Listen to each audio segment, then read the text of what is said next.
BPUPKI adalah Badan Penyelidik Usaha Persiapan Kemerdekaan Indonesia. Diketuai oleh Dr. Rajiman Wedyodiningrat, BPUPKI dibentuk pada tanggal 29 April 1945. BPUPKI mempunyai nama lain yaitu Dokuri Suzunbiko Sakai. Sidang BPUPKI dilaksanakan 2 kali, yaitu yang pertama tanggal 29 sampai 1 Juni 1945 yang membahas tentang dasar negara. Yang kedua tanggal 10 sampai 17 Juli 1945 yang membahas tentang perancangan Undang-Undang Dasar.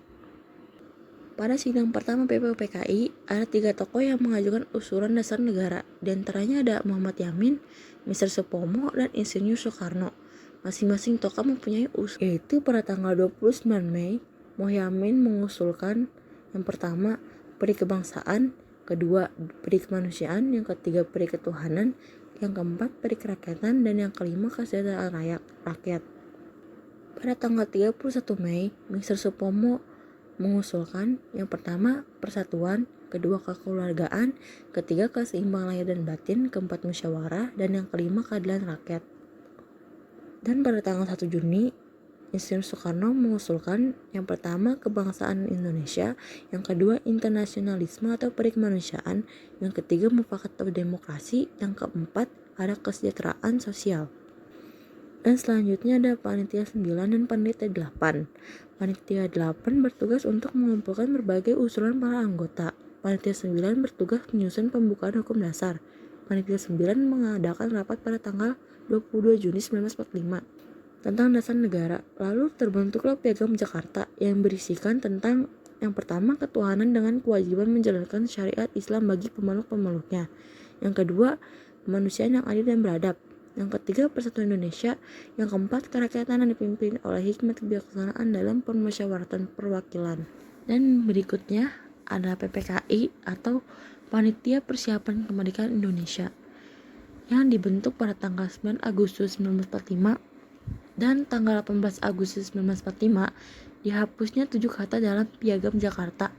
Muhammad Hatta yang mengusulkan untuk menghapus 7 kata tersebut karena sejumlah pihak merasa keberatan dan mereka berpendapat bahwa 7 kata tersebut berpotensi terjadinya perpecahan. Akhirnya, para tokoh Islam di Indonesia sepakat untuk menghapus 7 kata tersebut.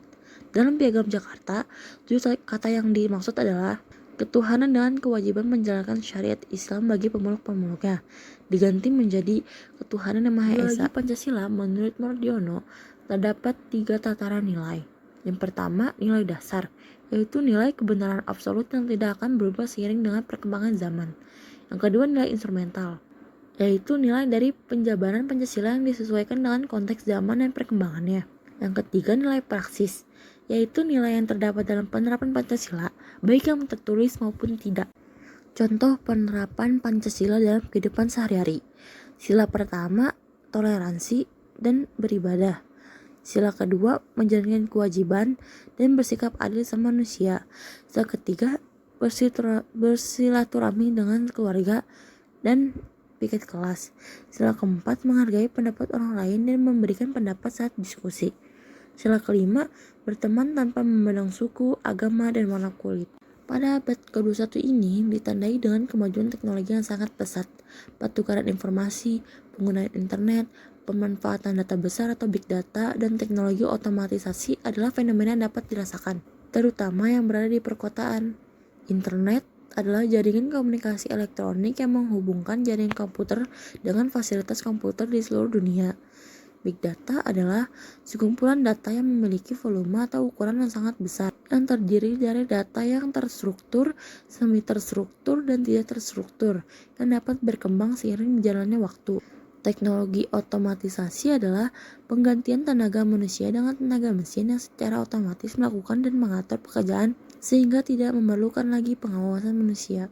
Dengan segala kemudahan akses informasi, menjadikan banyak ideologi yang tidak sejalan dengan Pancasila dan dapat dengan mudah masuk ke masyarakat Indonesia. Contohnya individualisme, hedonisme, dan konsumerisme. Individualisme adalah sifat seorang yang mementingkan diri sendiri.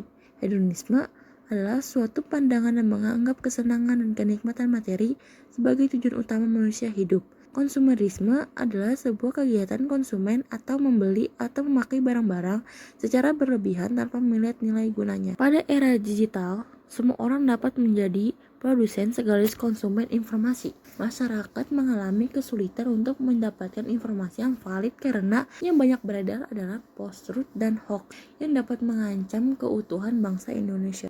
Post-truth yaitu suatu era di mana kebohongan dapat menyamar menjadi kebenaran. Hoax yaitu informasi, kabar, atau berita yang palsu atau bohong.